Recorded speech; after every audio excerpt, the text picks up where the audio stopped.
Gandang hapon po sa bawat isa. And we are going to continue our series in Acts. At tayo po ngayon ay nasa Acts chapter 8. And we will be reading verses 4 to 8.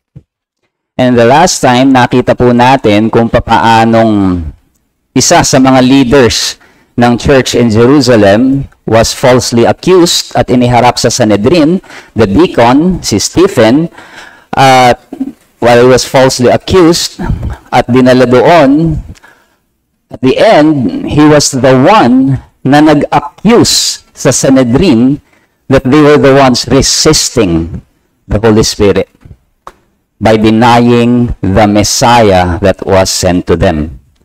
And because of that, nakita natin kung paanong he was actually executed. At ito pong babasahin natin na bahagi would be the aftermath nitong pag-execute kay Stephen. So let us read Acts chapter 8, 4 to 8. Now those who were scattered went about preaching the word. Philip went down to the city of Samaria and proclaimed to them the Christ. And the crowds with one accord paid attention to what was being said by Philip when they heard him and saw the signs that he did. For unclean spirits, crying out loud with loud voice, came out of many who had them, and many who were paralyzed or lame were healed. So there was much joy in that city. Tayo po'y manalangin. Aming amang Diyos, tunay nga kagaya ng aming natunghayan ngayon sa iyong salita, Panginoon, ay may mga pagkakataon na may mga pangyayari sa buhay ng iyong iglesia, ng iyong mga anak na hindi kaaya-aya. Ngunit turuan mo kaming makita, Panginoon, ang iyong pagkilos sa likod ng mga bagay na ito. Tulungan mo kaming tumingin sa iyong probidensya.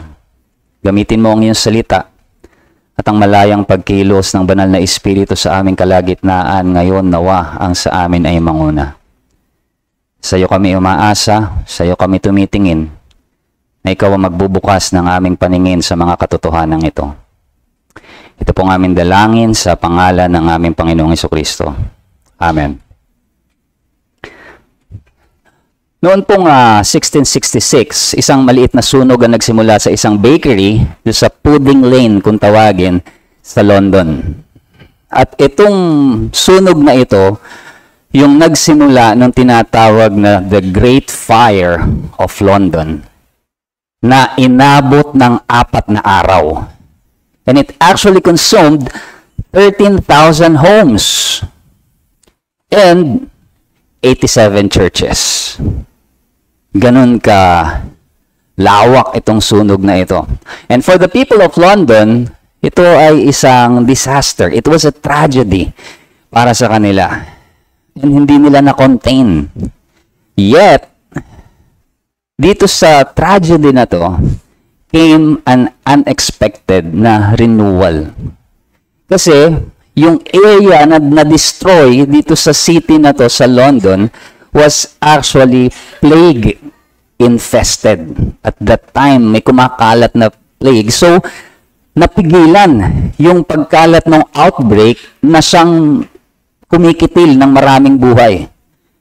And at the same time, na-force yung rebuilding nitong mga lugar na ito na nangangailangan na talaga ng new architecture, yung sanitation, yung mga infrastructure na sabi nga ay kailangan na, decades na kailangang i-develop, pero hindi nabibigyan ng pansin. Pero dahil doon, mas naging mabilis yung pag-rebuild dito.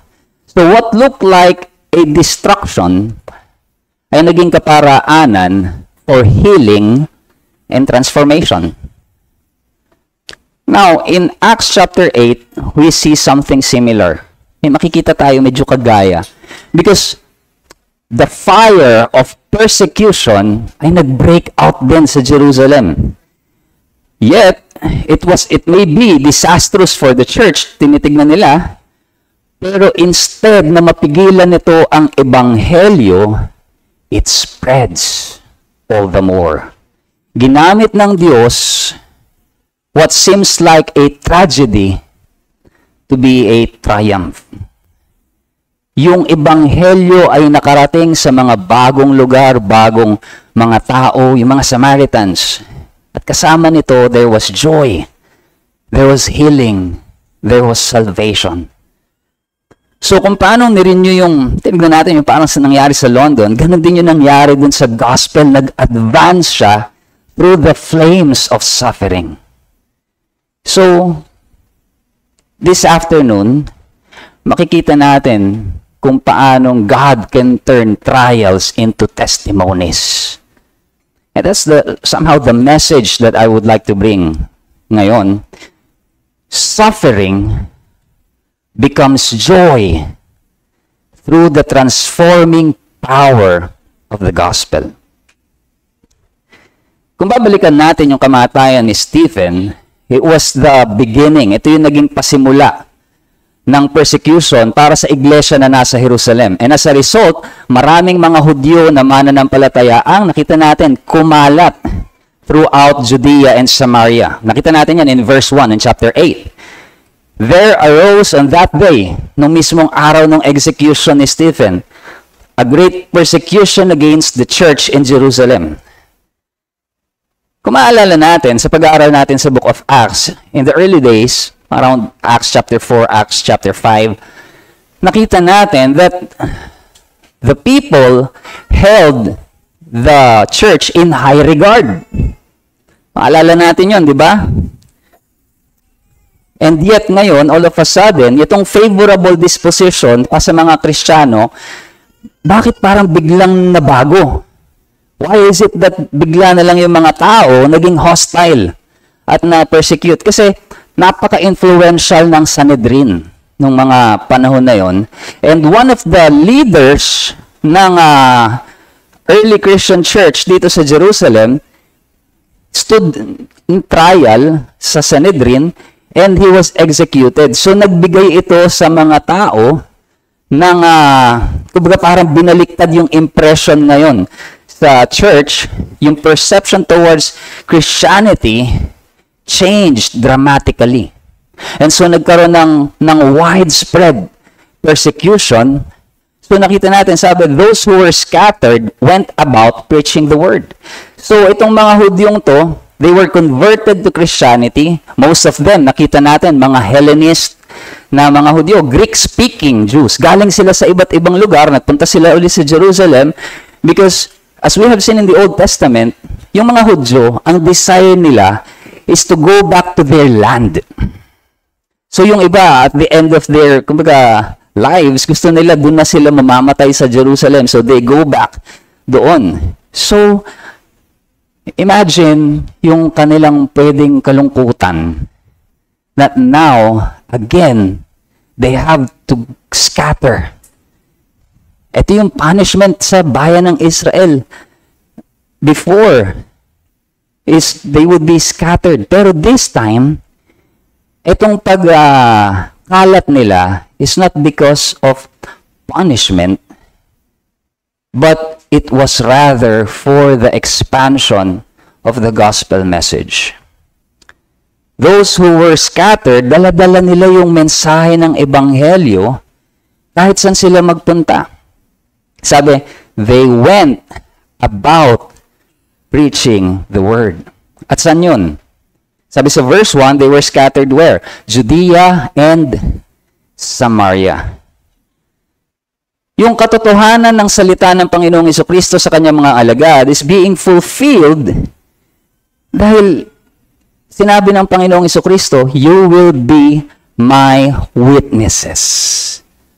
Sa Great Commission, kanyang binigyan ng utos ang kanyang mga alagad, go and make disciples of all nations. The imperative was go, not stay. Go. And so yung goal nila is disciple making. Make disciples, teaching the nations to obey Christ. At ganoon din ang sinabi ng Panginoon in Acts 1:8, "You will be my witnesses in Jerusalem, in all Judea, and Samaria, and to the ends of the earth." At ang makikita natin dito, yung pagkalat ng mga mananampalataya. The believers now are being scattered. Saan? To the regions of Judea and Samaria. This passage outlines yung geographical expansion. Acts 1:8, Acts 8:1. You check it. So from Jerusalem, Judea, Samaria, and eventually the ends of the earth. So itong nangyayari dito is actually a fulfillment of this plan. Pero paano to napangyari? Because of persecution.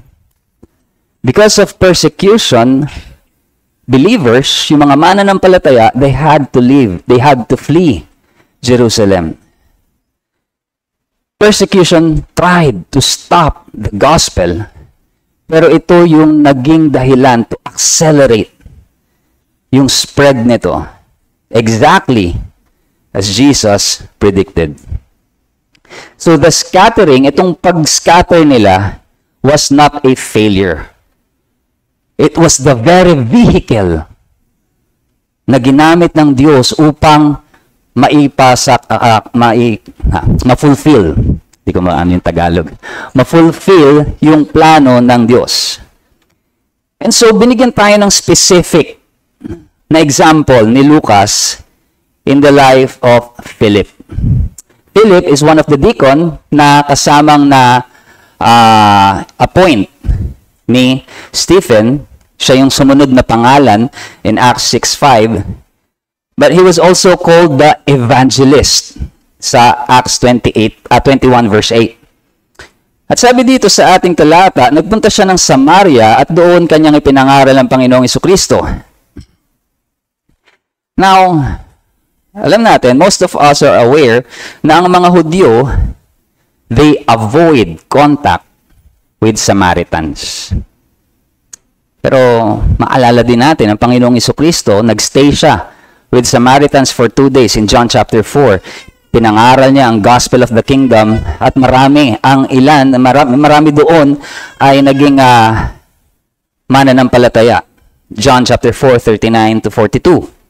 So that is somehow a foreshadowing of a future inclusion. Yung isasama yung mga Samaritano sa kaligtasan in the redemptive plan of God.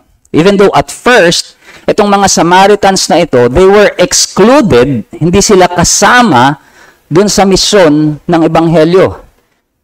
Sabi sa Matthew 10 verse 5, nung inutusan ng Panginoon ng kanyang mga alagad, "Go nowhere among the Gentiles and enter no town of the Samaritans."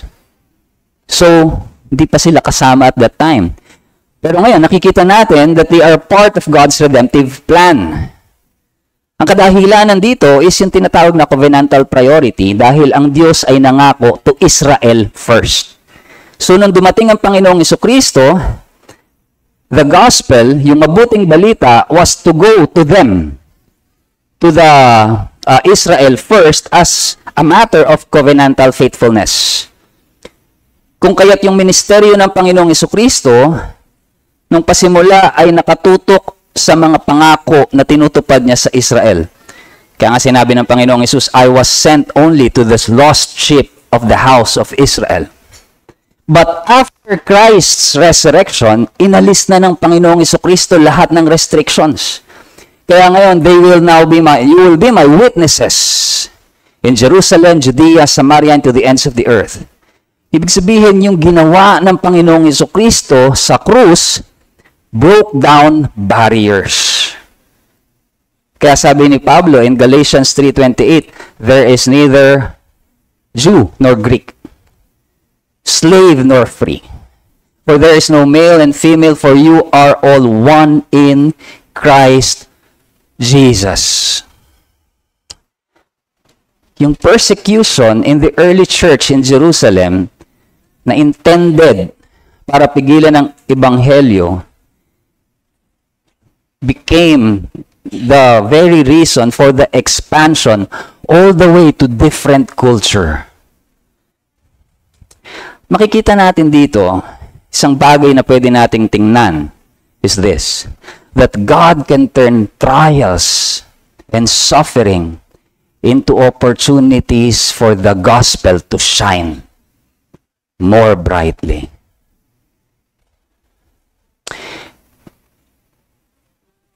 Pwede natin tignan na persecution scattered them, but it was providence that sent them. Yung persecution ng church, ito hindi naging kadahilanan para sila'y maparalyze. It is the very reason that propelled them to move forward for the gospel advancement. Para magpatuloy ang ebanghelyo, mas kumalat ito yung magningning. One thing, mga bagay na makikita natin dito, mga kapatid, is that trials make the gospel shine brighter. The reason, one characteristic ng mga pagsubok sa buhay natin is inaalis nito yung mga false hope and comforts. That's what trials do. They clarify what truly matters. I remember that time nung ako ay nagkaroon ng COVID, nung ang bawat paghinga ay, habang naka-oxygen ako at ang bawat paghinga ay parang labor for you to breathe, hindi ko iniisip yung susunod na series dun sa Netflix yung pinapanood ko. It doesn't matter yung mga bagay na yun or ano yung susunod na yung alalahanin. At that point in time, natitira sa iyo is what really matters. It was only me and God talking, Lord, what's next? Yung mga pagsubok sa buhay ng isang tao, aalisin nito yung mga unnecessary. And so, in times of hardship, dito makikita ng mundo kung ang ating pananampalataya is genuine. A gospel that sustains in suffering is a gospel that shines powerfully. Kasi ang isang ebanghelyo, a gospel that is useful only in seasons of comfort. Pero pagdating ng suffering, ay nawawala ng kabuluhan. That is not a true gospel at all. Ngunit kung ang isang mananampalataya can suffer with hope, with joy, with integrity, pinapakita nito ang kagandahan at kasapatan ng Panginoong Jesucristo sa nanonood na mundo. So if your life right now ay nandito ka sa season ng suffering, or pwedeng dumating ang time sa buhay mo that suffering or trials come upon you, naway matutunan natin tanungin, how can Christ be magnified through this? Dahil minsan, mas nakafocus tayo dun sa setback. Mas tinitignan natin yung failure, yung trial, na hindi natin nakikita the opportunity that God is opening upang ang ebanghelyo ay mas magningning sa buhay natin. We don't look at that. And of course, pwedeng hindi ito yung natural reaction natin. Mas nagigita tayong anxious, mas tinitignan natin yung trial. But somehow, kahapon, pinag-aralan natin sa Theo Talk would be providence. And the question is, even in these situations, pwede na, tanungin natin ang ating mga sarili, anong ginagawa ng Diyos? What is He planning? How can I submit to this that is glorifying to Him? Because, listen to this, nothing in your life is wasted in God's providence. Ulitin ko po, nothing in your life is wasted in God's providence. yung kabigatan ng mga pagsubok na maaaring dumating sa buhay ng isang tao, isang mananampalataya, sa kamay ng Diyos, it can be the very tool na gagamitin niya to fulfill His purpose through you. The question is, magpapasailalim ba tayo dito? Brother Joe, para naman yung positive thinking. It's the same as if yung proverb na, yung idea dun sa proverb na behind every cloud, there is a silver lining. Hindi ba parang ganun lang yan? No! This confidence is grounded dun sa katotohanan kung sino ang Diyos at kung paano siyang kumikilos sa buhay ng kanyang mga anak. God works mysteriously. There's one story that happened nung 3rd century sa Rome. Isang comedian, actor na si Dionysius ang nag-perform sa harapan ni Emperor Diocletian. And at that time, pinipersecute ang mga Kristiyano. So ang ginawa nitong si Dionysius, nagpunta pa siya, nagpretend pa siya na nag-convert siya para mapag-aralan niya yung mga Christian practices, para maidala niya dun sa play at gawin niyang katatawanan. At ang kanyang ginawa na right is yung baptism. But in the middle of the performance, napatigil itong si Dionysius and overcome by conviction. Na-realize niya yung meaning nitong mga bagay na ito, and right there and then, he declared, as the Holy Spirit pierced his heart, sabi niya, I came to please an earthly emperor, but I have pleased the heavenly king.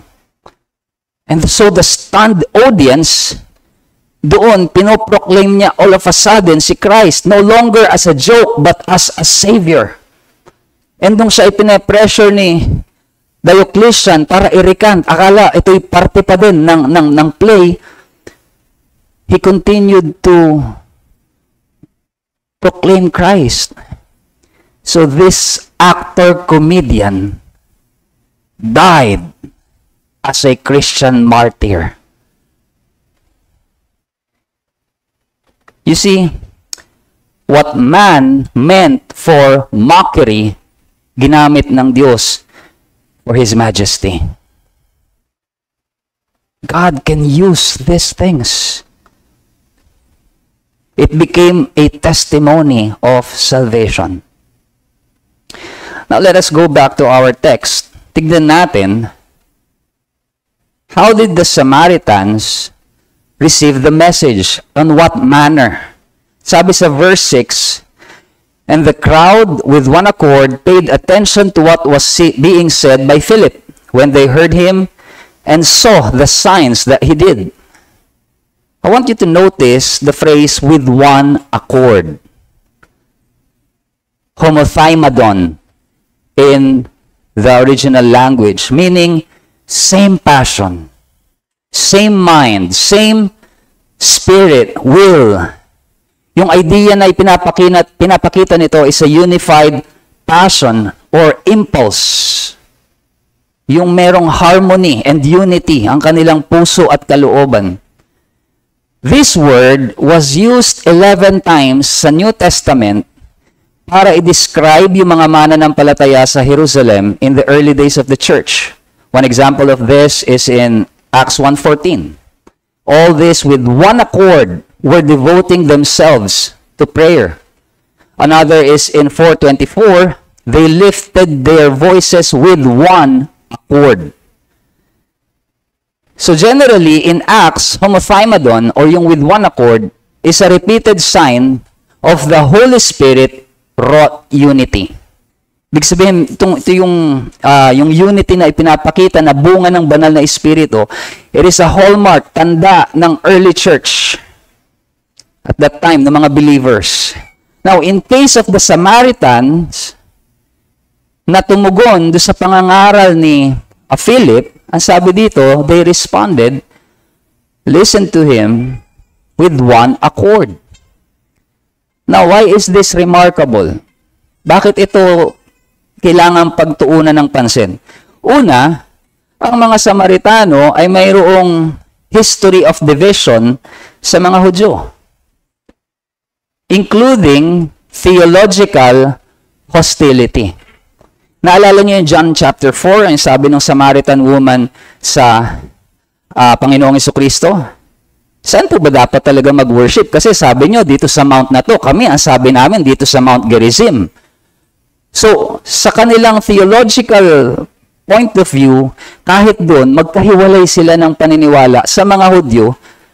So, there is no unity there. And, alam nga natin, hindi sila nakikipag-fellowship with one another. And, pagdating sa mga Samaritans, actually, there are those who previously rejected Jesus. Luke 9, verse 51 and the following verses, nung ang Panginoong Jesucristo ay dadaan in a Samaritan town, hindi siya tinanggap ng mga ito. He was rejected. And doon nga si James and John nagsabi sa Panginoong Jesucristo, ano Panginoon, papabagsakan na namin ng apo ito. And they were rebuked.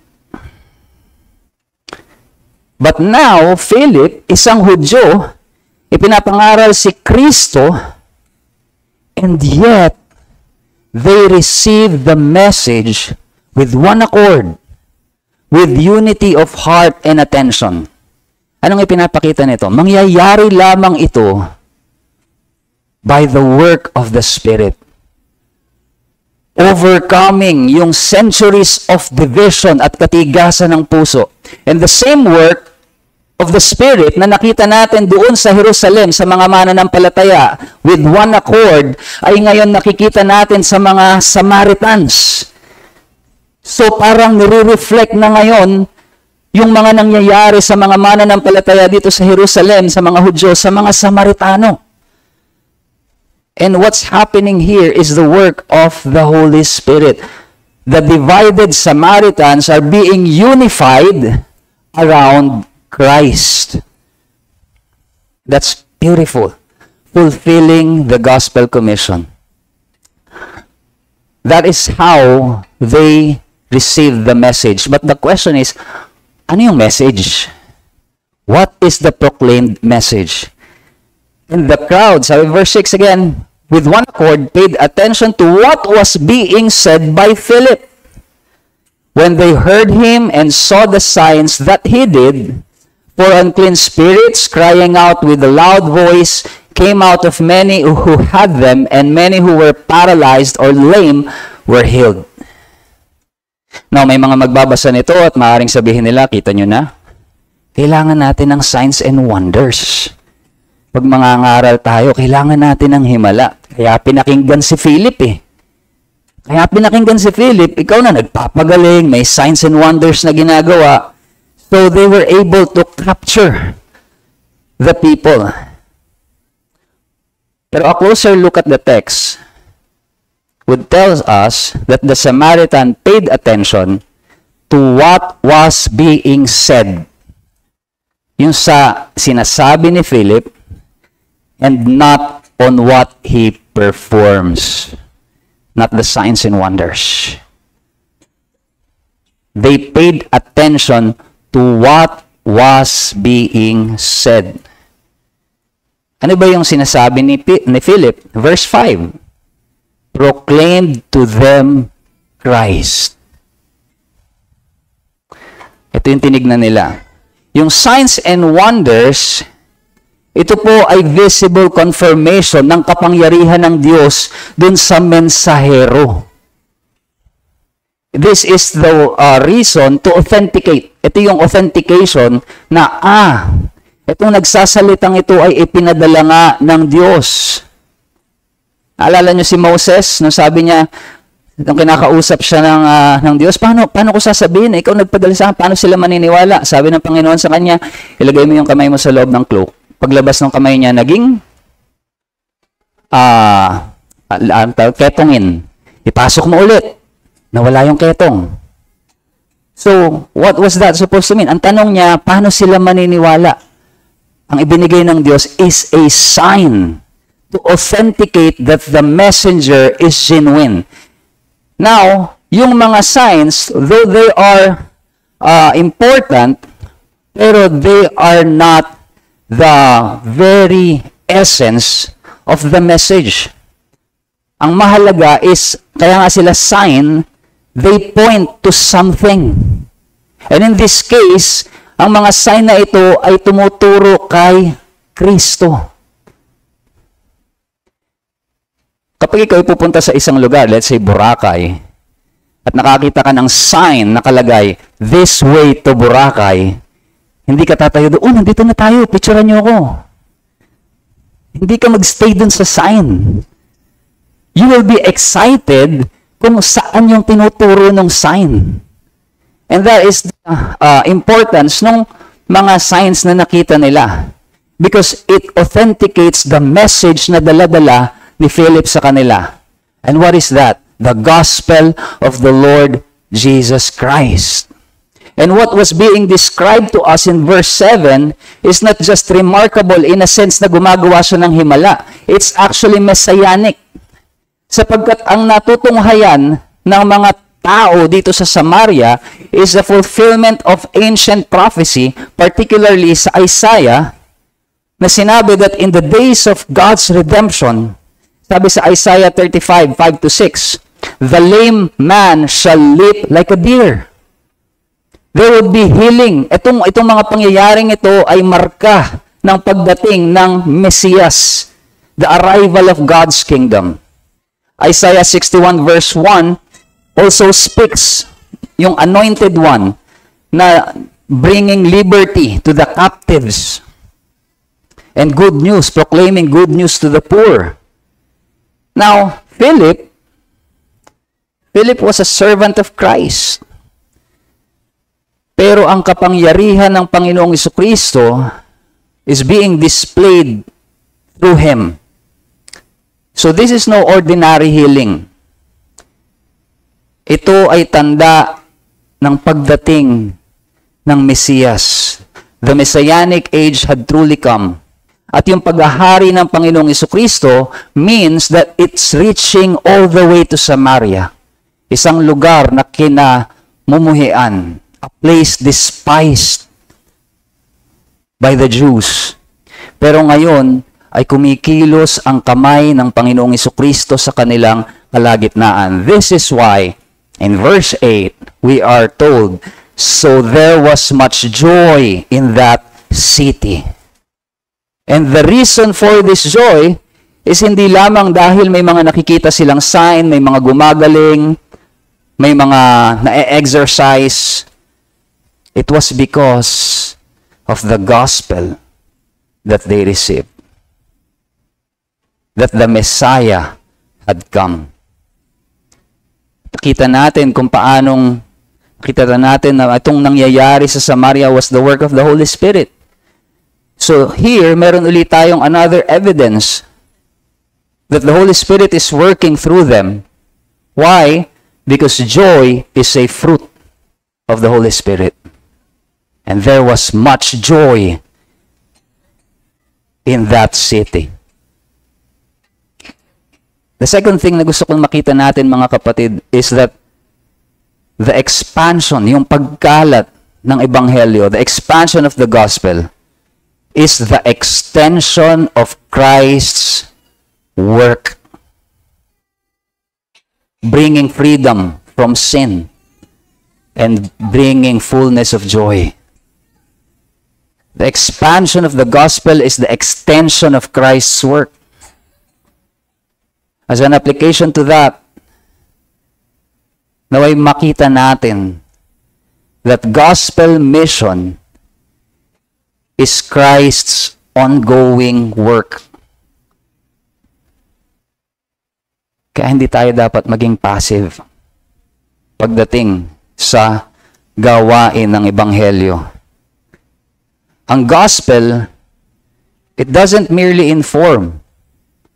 Hindi ito parang history lesson na ito yung nangyari halimbawa kay Jose Rizal, nalaman natin na we are informed. No. The gospel has the power to transform. At kung paano ang Panginoong Jesucristo ay kumilos kay Philip para magdala ng kaligtasan, He continues to work today through faithful proclamation. And this is why kailangan natin maging intentional and actively participate in gospel mission. To have personal witness, suportahan natin ang mga gawain ng ministeryo, ng pagbabahagi ng gospel, ng ebanghelyo, evangelism, or even praying faithfully for unreached people. Huwag lamang nating hayaan na tayo ay humahanga lamang na, oh, ganun pala kumilos ang Panginoong Jesucristo noon. No. Ask how Christ can work through you now. Because here is the hope na dapat natin panghawakan. Rejoice that no one is beyond the reach of Christ's redeeming grace. Walang hindi kayang abutin ang biyaya ng Panginoong Jesucristo. Yung mga Samaritano, nakita natin, they are once enemies of the Jews. Nireject nila ang Panginoong Jesucristo, but now they are receiving the gospel with joy. Pinapakita nito ang kapangyarihan ng Ebanghelyo to overcome hostility and even hardness of heart. And this is why minsan, kahit ako guilty sa ganito, sometimes, tinignan natin yung isang tao, parang hindi naman to maaabot ng ebanghelyo pa. Sisharean ko ba to? You don't know.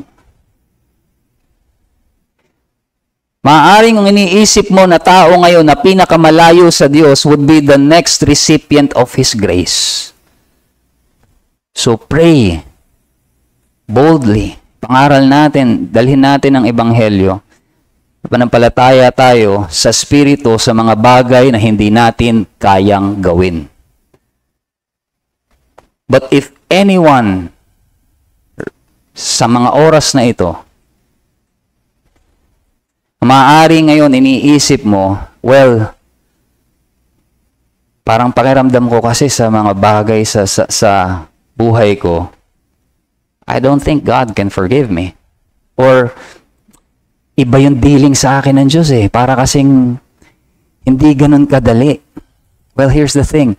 Kahit ikaw, you are not beyond the reach of Christ's grace. Hindi ka malayo. Hindi ka malayo sa biyaya ng Diyos. Kaya kanyang abutin. Turn from your sin and believe the gospel. Maaring may mga nag-iisip, hindi sila pwedeng matubos sapagkat sa lawak ng kanilang kasalanan. Well, sabi nga ni Richard Sibbes, there is more mercy in Christ than sin in us. There was a hymn, our sins, they are many. His mercy is more. Nawa ay sampalatayanan mo ang Panginoong Jesucristo so that you will also experience this joy of receiving the gospel. At para sa atin, mga kapatid, true joy, ang tunay na kagalakan, kagaya ng nakita natin dito sa ating mga talata na tinignan. This is not a result of circumstances. Their joy is the fruit of receiving the gospel. Hindi sila nagalak dahil lamang doon sa sitwasyon. Nakakatuwa naman to. May mga gumagaling na. Nakakatuwa naman. Ito yung nangyari. It's not the circumstances that is happening around them that is the reason why they rejoiced. The reason of their joy is because of the arrival of the gospel. They rejoiced hindi dahil sa physical healing, but because the gospel had come to them. This joy wasn't superficial. It's spiritual. It is the evidence ng gawa ng banal na Espiritu. So, examine natin yung kagalakan na mayroon tayo. Where is it rooted? Masaya lang ba tayo kapag may blessing? Ang sarap maging Kristiyano. Because I have everything. I have everything. At this moment in time, lahat, all is good. Is that the reason for your joy? Yung mga circumstances sa buhay mo? But, paano pag hindi na? Useful pa ba yung gospel na pinangahawakan mo?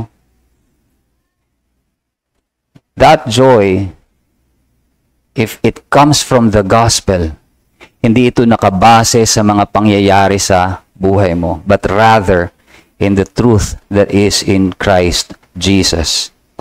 So, examine your joy. Gospel joy, gaya ng nabanggit na natin kanina, it can endure suffering. It can endure persecution. Why?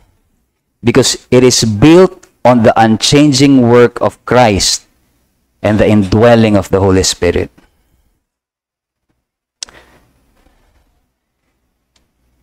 Si Mitsuo Fujita ay isang lead pilot and commander na siya yung nag-lead nung atake sa Pearl Harbor noong 1941. At dahil siya isang Japanese na nationalistic soldier, he was very much opposed to the West. And he has no love for Christianity dahil para sa kanya, ang Christianity ay galing lamang to sa West. So, he abhors it. And after the war, dahil dun sa success na ito na kanyang nagawa dun sa pag-atake sa Pearl Harbor, he even had a time na siya ay nagkaroon ng audience with the emperor himself. And this illusioned and bitter, kahit na maraming pagkakataon na muntik na siyang mamatay, and there was no peace for him. Now, noong 1948, may nagbigay sa kanya ng tracts. Ang title, I Was a Prisoner of Japan. Ito ay isinulat ni Jacob de Shazer, isang dating American soldier and bomber, nagpiloto din, na nung inatake nila ang ang Japan, they're from the US, nung inatake nila, naubusan na siya ng gasolina pabalik. So, kailangan nilang mag-land at nahuli sila ng mga Japanese soldiers. 4 sila, severely tortured. Yung 3 namatay, siya na lamang ang natira. But this person, itong si Jacob de Shazer, was converted in prison. For 40 months, siya ay captured. Yung 34 months doon, he was actually in solitary confinement. Wala siyang kasama. Wala siyang kinakausap. 34 months. So, after approximately 25 months, dahil wala nga siya magawa, humingi siya ng kopya ng Bible. Binigyan siya, pero ang time limit ay 3 weeks lang. So, in 3 weeks time, binasa niya ang Bible and there he was converted. He understood the gospel. And right there and then, pinatawad niya yung kanyang mga captor. Nag-try siyang mag-aral ng Japanese so that he can give them the proper respect. At ito yung nabasa ni Fujita. So, ang ginawa niya, bumili rin siya ng Bible. Binasa din niya, at nung nakarating siya sa Luke 23:34, nabasa niya doon, Father, sinabi ng Panginoong Jesucristo, Father, forgive them for they know not what they do. And here's what he realized. If Christ could forgive those who crucified Him, kung kayang patawarin ni Kristo yung mga nagpako sa Kanya, kaya niya akong patawarin. He can also be forgiven. And noong 1950, he became a Christian. This man who once led an act of war became an evangelist. And noong April 1950, nung siya ay na-convert, hinanap niya itong si de Shazer. And on that same year, nung kanyang natagpuan ito, nagkita sila, kinatok niya sa bahay, at nung nagkita sila, nagpakilala siya, my name is Mitsuo Fujita. Na-recognize kagad siya ni de Shazer. And there, 2 enemies embraced as brothers in Christ. How can that happen? It happened because of the gospel. That is the power of the gospel that transforms. And that same gospel, nakita natin that reached Samaria in Acts chapter 8, also reached the heart of a hardened soldier in Japan. This is the power of God unto salvation. And this is the same gospel that is still at work today. Nakita natin in this passage, the gospel cannot be stopped. It will advance. Kahit sa pagsubok, even in suffering, even in trial, it can bring joy. It can bring transformation wherever it goes. And here is our hope. And nawa ito yung maging challenge sa atin, maging encouragement din sa atin. That what God did, ang ginawa niya noon sa Samaria, He continues to do today. But for us, may we also be faithful witnesses. That we also bring the gospel wherever we go. There is confidence na ang Diyos, ang Panginoong Jesucristo ay patuloy na nagliligtas. He still restores. He still brings joy to those who believe. Sa mga mananampalataya sa Kanya, nandun pa rin ang Kanyang pagkilos, pagdadala ng kagalakan, ang Kanyang pagliligtas. Naway panghawakan natin ito mga kapatid. May it be an encouragement for us that the gospel would shine brightly even in the midst of trials and suffering. Tayo po'y manalangin.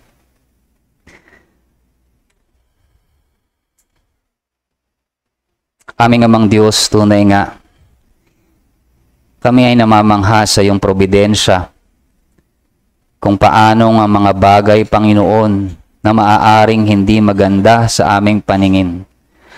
Maaaring para sa amin ay trahedya, maaaring ito ay kalungkutan, kabigatan. Ngunit maaari mo itong gamitin, Panginoon, bilang kalakasan upang ang iyong ebanghelyo ay magningning, Panginoon, ng mas maliwanag. Turuan mo kami, Panginoon, na magpasailalim sa iyong kalooban, sa kalagitnaan, Panginoon, ng mga maaaring pagkakataon na kami ay makaranas ng mga pagsubok. Hanapin namin ang iyong kamay at magpasailalim kami rito, O Diyos. And may we be faithful witnesses, O God, of the gospel of our Lord Jesus Christ. Wherever we go, even though at times, Panginoon, maaaring ang pakiramdam namin, our lives are being scattered. But by your providence, O Lord, you can use it for the gospel of your Son to shine more brightly. Salamat, O Diyos, sa iyong salita. Ikaw ang aming itinataas, pinasasalamatan sa pangalan ng aming Panginoong Jesucristo. Amen.